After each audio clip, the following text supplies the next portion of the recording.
નમસ્કાર વિદ્યાર્થી મિત્રો, જય શ્રી સ્વામિનારાયણ. ધોરણ 6 વિષય સામાજિક વિજ્ઞાન, પાઠ 6 મૌર્ય યુગ, ચંદ્રગુપ્ત અને સમ્રાટ અશોક. ભાગ 1ની અંદર આપણે અભ્યાસ કર્યો કે જેની અંદર આપણે જોયું કે મૌર્ય વંશ, તેમના સ્થાપક અને શાસક, એમનો રાજ્ય વિસ્તાર, તેમના વિશે આપણે ભાગ 1માં વાત કરી.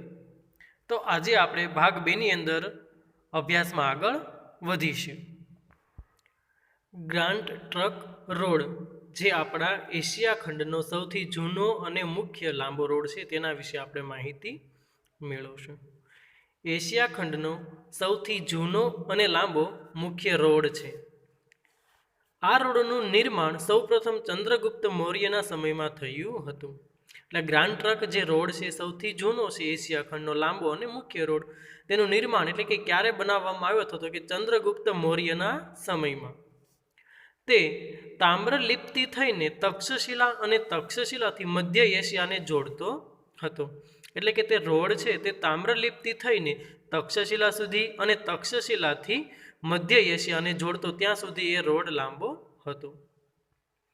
તે સમયે ગંગાના મેદાનથી ગંધાર સુધી આ રોડ વિસ્તરેલો હતો. એટલે કે મૌર્ય યુગના સમયની વાત છે. તે સમયે ગંગાનું મેદાન છે ત્યાંથી ગંધાર સુધી આ રોડ છે એ વિસ્તરેલો હતો. શેરશાહ સૂરીએ પોતાના શાસનકાળમાં આ રોડનું પુનઃનિર્માણ કરાવ્યું હતું. એટલે કે વિદ્યાર્થી મિત્રો, શેરશાહ સૂરી નામના જે રાજન હતા એને પોતાના શાસનકાળમાં, એટલે કે પોતે રાજા હતા, સત્તા પોતાના હાથમાં, એ સમયમાં આ ગ્રાન્ડ ટ્રંક જે રોડ છે તેમનું પુનઃનિર્માણ એટલે કે તેમનું બીજી વાર નિર્માણ કરાવ્યું હતું. અંગ્રેજ શાસનકાળ દરમિયાન ડેલહાઉસીએ કોલકાતાથી પેશાવર સુધી આ રોડનું પુનઃનિર્માણ કરાવ્યું હતું. જ્યારે અંગ્રેજ શાસનકાળ ચાલતું હતું એ દરમિયાન એ સમયમાં ડેલહાઉસી નામના વ્યક્તિએ કોલકાતાથી પેશાવર સુધી આ રોડનું પુનઃનિર્માણ બીજી વાર પાછું એને નિર્માણ કરાવ્યું હતું. વર્તમાન સમયમાં આ રોડ દિલ્હીથી કોલકાતા સુધી રાષ્ટ્રીય ધોરીમાર્ગથી ઓળખાય છે. વિદ્યાર્થી મિત્રો, જે ગ્રાન્ડ ટ્રંક રોડ છે એ ચંદ્રગુપ્ત મૌર્યના સમયમાં સૌ પ્રથમ એનું નિર્માણ થયું હતું. ત્યારબાદ એને એક બે વાર પુનઃનિર્માણ પણ અલગ અલગ વ્યક્તિઓ દ્વારા કરવામાં આવ્યું હતું. અને આજે એ રોડ દિલ્હીથી કોલકાતા સુધીનો રાષ્ટ્રીય ધોરીમાર્ગ તરીકે ઓળખાય છે. ત્યારબાદ નંબર 2 બિંદુસાર, જેમનો સમયગાળો છે ઈસવીસન પૂર્વે 297થી ઈસવીસન પૂર્વે 273. જોઈએ આપણે આગળ. ચંદ્રગુપ્તના અવસાન બાદ તેનો પુત્ર બિંદુસાર મગધની ગાદીએ આવ્યો. ચંદ્રગુપ્ત છે એને મૌર્ય વંશની સ્થાપના કરી હતી. એમનું અવસાન થયું, મૃત્યુ થયું, ત્યારે તેમના બાદ જે રાજની ગાદી હતી તેમના પર તેનો પુત્ર બિંદુસાર એ મગધની ગાદી ઉપર આવ્યો. પિતા ચંદ્રગુપ્ત તરફથી વારસામાં મળેલું વિશાળ સામ્રાજ્ય યથાવત ટકાવી રાખી તેની ભેટ પુત્ર અશોકને આપી એ જ બિંદુસારની મોટામાં મોટી સિદ્ધિ ગણી શકાય. એટલે કે ચંદ્રગુપ્ત તરફથી વારસામાં, એટલે કે જે કાંઈ તેમને રાજ, રજવાડું, જમીનો જે કાંઈ મળ્યું, ટૂંકમાં આપણે જે ત્યારે વારસાગત જે કાંઈ મળે આપણે એમ કહીએ એવી રીતે તેના વારસામાં એ વિશાળ સામ્રાજ્ય, એટલે કે ખૂબ મોટું સામ્રાજ્ય છે. આપણે આગળ ભારતના નકશામાં જોયું મૌર્ય યુગનું સામ્રાજ્ય કેટલું વિશાળ છે. તો બિંદુસાર છે ને યથાવત એને ટકાવી રાખ્યું, કોઈ પણ બીજા રાજ્યો સાથે હારી ગયો નથી અને તેની ભેટ પુત્ર અશોકને આપી એ જ બિંદુસારની મોટામાં મોટી સિદ્ધિ ગણાય છે. એટલે કે એને સારામાં સારું કાર્ય કહેવાય કે ભાઈ પોતે જે પોતાનું વિશાળ સામ્રાજ્ય છે તે યથાવત ટકાવી રાખ્યું અને પોતાના પુત્ર અશોક છે તેમને ભેટ આપી, એ એમની મોટામાં મોટી સિદ્ધિ ગણી શકાય. બિંદુસારના શાસનકાળમાં રાજકુમાર સુશીમની તક્ષશિલાના અને રાજકુમાર અશોકની અવંતીના રાષ્ટ્રીય રાજ્યપાલ તરીકે નિમણૂક થઈ હતી. બિંદુસારનું જ્યારે શાસનકાળ ચાલતું હતું ત્યારે તેમના બંને રાજકુમાર, એકનું નામ છે સુશીમ અને બીજાનું નામ છે અશોક. તો સુશીમ છે તેમને તક્ષશિલાના અને રાજકુમાર અશોક છે તેમની અવંતીના રાષ્ટ્રીય રાજ્યપાલ તરીકે નિમણૂક થઈ હતી. તે બંને જે રાજ્યો છે તેમને સંભાળવાના. સુશીમના સમયમાં, એટલે કે સુશીમ છે તક્ષશિલામાં રાજ્યપાલ હતા, તો એમના સમયમાં તક્ષશિલામાં થયેલ જે બળવાને નિયંત્રિત કરવા માટે નિષ્ફળ રહ્યો. તક્ષશિલામાં જે કાંઈ પણ યુદ્ધ થતા હતા, બળવા થતા હતા, તો એને નિયંત્રિત કરવા માટે, એને મઠારવા માટે તે નિષ્ફળ રહ્યો. જ્યારે અશોકે આ કાર્યથી સફળતાપૂર્વક પાર પાડી બળવો છે એ દબાવી દીધો હતો. તો સુસીમથી ન થયું એ કાર્ય અશોકે છે એ સફળતાપૂર્વક સારી રીતે છે એ પાર પાડી બળવો છે એ દબાવી દીધો હતો. બિંદુસારે એના શાસનકાળમાં કોઈ નવો પ્રદેશ જીત્યો ન હતો. એટલે કે બિંદુસારે છે એ પોતાના પિતા ચંદ્રગુપ્ત તરફથી વિશાળ સામ્રાજ્ય જે મળ્યું હતું મૌર્ય સામ્રાજ્ય તેને યથાવત ટકાવી રાખ્યું, પરંતુ એને કોઈ નવો પ્રદેશ છે તેના ઉપર જીત અથવા કે વિજય મેળવ્યો ન હતો, જીત્યો ન હતો. પરંતુ ગ્રીક રાજ્યો સાથેના મૈત્રીભર્યા જે સંબંધો હતા તે જાળવી રાખ્યા. એટલે કે પિતા ચંદ્રગુપ્તના શાસનકાળથી જે ગ્રીકના રાજ્યો હતા એમની સાથેના મૈત્રીભર્યા સંબંધો છે એમને જાળવી રાખ્યા હતા. તેણે મગધની ગાદી પર લગભગ 25 વર્ષ સુધી રાજ્ય કર્યું. એટલે કે બિંદુસારે મગધની ગાદી પર લગભગ 25 વર્ષ સુધી રાજ્ય કર્યું. નંબર 3, સમ્રાટ અશોક, જેમનો સમયગાળો છે ઈસવીસન પૂર્વે 273 ઈસવીસન પૂર્વે 232 ત્યાં સુધીનો એમનો શાસનકાળ છે. જોઈએ આપણે. પિતા બિંદુસારના મૃત્યુ પછી મોટાભાઈ સુસીમ અને બીજા સાવકા ભાઈઓ સાથે થયેલા સંઘર્ષને કારણે ગાદીએ આવ્યાના 4 વર્ષ બાદ રાજધાની પાટલીપુત્રમાં અશોકનો રાજ્ય અભિષેક થયો હતો.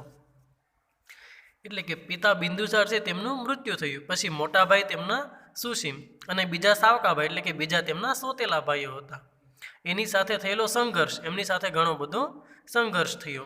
એના કારણે ગાદીએ આવ્યાના 4 વર્ષ બાદ એટલે કે અશોક છે એને ગાદી સંભાળી એને 4 વર્ષ થયા પછી જેમની રાજ્યની રાજધાની હતી પાટલીપુત્ર એટલે કે મૌર્ય સામ્રાજ્યની રાજધાની પાટલીપુત્રમાં અશોકનો રાજ્ય અભિષેક થયો હતો. એટલે કે તેમને રાજા તરીકે રાજ્યનો અભિષેક કર્યો અને રાજગાદીએ બેસાડ્યા હતા. રાજ્ય અભિષેક થયા બાદ અશોકે પિતા તરફથી વારસામાં મળેલ રાજ્ય વિસ્તારમાં વધારો કર્યો. એટલે કે સમ્રાટ અશોક છે એ રાજા બન્યા ત્યારબાદ જેમના પિતા બિંદુસાર તરફથી વારસામાં જે કંઈ રાજ્ય વિસ્તાર એમને મળ્યો હતો તેમાં બીજા રાજ્યો ઉપર વિજય મેળવી અને રાજ્ય વિસ્તાર છે એ વધાર્યો હતો. તેના શિલાલેખમાં જણાવ્યા મુજબ તેનું સામ્રાજ્ય વાયવ્ય સરહદે આવેલા કંદહાર અને પેશાવરથી ઉત્તર ભારતમાં નેપાળ સુધી, દક્ષિણે મૈસૂર એટલે કે હાલનું કર્ણાટક સુધી, પશ્ચિમે ગુજરાત સૌરાષ્ટ્ર સુધી, પૂર્વમાં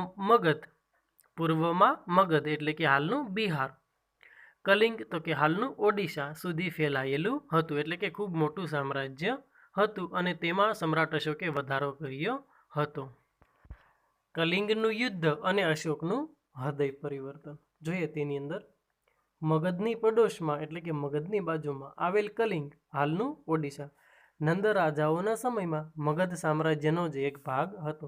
એટલે કે પહેલાંના સમયમાં જે નંદ રાજાઓ હતા તેમના સમયમાં જે મગધ સામ્રાજ્ય છે મૌર્ય યુગ સામ્રાજ્ય છે તેનો જ એક ભાગ હતો. પરંતુ મૌર્ય શાસનની સ્થાપના સમયે તે સ્વતંત્ર થઈ ગયેલું. પરંતુ જ્યારે ચંદ્રગુપ્ત મૌર્ય છે તેમને મૌર્ય વંશની સ્થાપના કરી મૌર્ય સામ્રાજ્યની, ત્યારે આ કલિંગ છે તે સ્વતંત્ર એટલે કે અલગ પોતે સ્વતંત્ર થઈ ગયેલું. કલિંગને ફરીથી મગધ સામ્રાજ્યનો ભાગ બનાવવાની મહત્વાકાંક્ષા રાખનાર અશોકે રાજ્યાભિષેક પછીના 8મા વર્ષે એટલે કે ઈસવીસન પૂર્વે 261માં કલિંગના રાજા જયંત સામે યુદ્ધ જાહેર કર્યું. આ યુદ્ધમાં અશોકનો વિજય થયો. એટલે કે કલિંગને ફરીથી મગધ છે જે રાજ્ય હતું સામ્રાજ્ય એનો ભાગ બનાવવાની મહત્વાકાંક્ષા રાખનાર અશોકે રાજ્યાભિષેક પછીના 8મા વર્ષે છે એ એટલે કે 261માં કલિંગના રાજા જયંત સામે યુદ્ધ જાહેર કર્યું. અશોકને એમ થયું કે સૌથી પહેલાં જે આ કલિંગ છે તે મગધ સામ્રાજ્યનો જ એક ભાગ હતો, તો હજી મારે આજે પણ મગધમાં એને ભેળવી દેવો છે. તો એને રાજ્ય અભિષેક અશોક સિંહ રાજા બન્યા ત્યાર પછીના 8મા વર્ષે ઈસવીસન પૂર્વે 261માં કલિંગના રાજા છે જયંત તેમની સામે યુદ્ધ જાહેર કર્યું અને આ યુદ્ધમાં અશોકનો છે વિજય થયો. એટલે કે અશોક છે એ જીત પામ્યા. યુદ્ધમાં વિજય મેળવ્યા બાદ યુદ્ધભૂમિ અને નગરમાં ફરકે બધે જ દુઃખ અને શોકનું વાતાવરણ જોયું. યુદ્ધમાં વિજય મેળવ્યા બાદ, એટલે કે એને કલિંગમાં યુદ્ધ કર્યું ત્યાર પછી યુદ્ધમાં તે વિજય પામ્યા, એટલે કે વિજય મેળવ્યો, જીતી ગયા. યુદ્ધ ભૂમિ એટલે કે જ્યાં યુદ્ધ થયું હતું તે જમીન પર. અને આખા નગરમાં ફરતા અશોકે બધે જોયું તો બધે દુઃખ અને શોકનું વાતાવરણ જોયું. શું કામ? તો કે બધા લોકો મૃત્યુ પામેલા હતા, કોઈ ઘાયલ થયેલા હતા, કોઈ પીડાતા હોય, એ બધું જોઈ અને આખું વાતાવરણ છે એ દુઃખનું શોકનું જોયું. યુદ્ધમાં થયેલ ખુવારી અને સ્ત્રીઓ બાળકોને રડતા જોઈને કલિંગ પર મેળવેલી જીતનો આનંદ ઓસરી ગયો. યુદ્ધમાં થયેલ ખુવારી એટલે કે પોતે છે પોતે ખુવારી દાખવી અને યુદ્ધમાં વિજય તો મેળ્યો, પણ કેટલીક સ્ત્રીઓ અને બાળકો છે એ રડતા હતા. એને જોઈને કલિંગ પર જે જીત હતી, જેનો આનંદ હતો, એ આનંદ આખો છે એ એને જતો રહ્યો હતો. અશોકના મનની શાંતિ છે એ હણાઈ ગઈ. અશોકના મનમાં જે શાંતિ હતી તે જતી રહી. એને એમ થયું કે આ મારાથી બહુ ખોટું થઈ રહ્યું છે, કે કેટલાય બધા લોકો નિર્દોષ આમાં મરી ગયા છે. યુદ્ધમાં થયેલી ખુવારીને કારણે અશોકના હૃદયમાં ભારે સંતાપ અને પશ્ચાતાપની લાગણી જન્મી. યુદ્ધમાં જે કાંઈ થયું તેના કારણે અશોકના હૃદયમાં છે એને પસ્તાવો થાય છે કે મારે આવું નહોતું કરવું.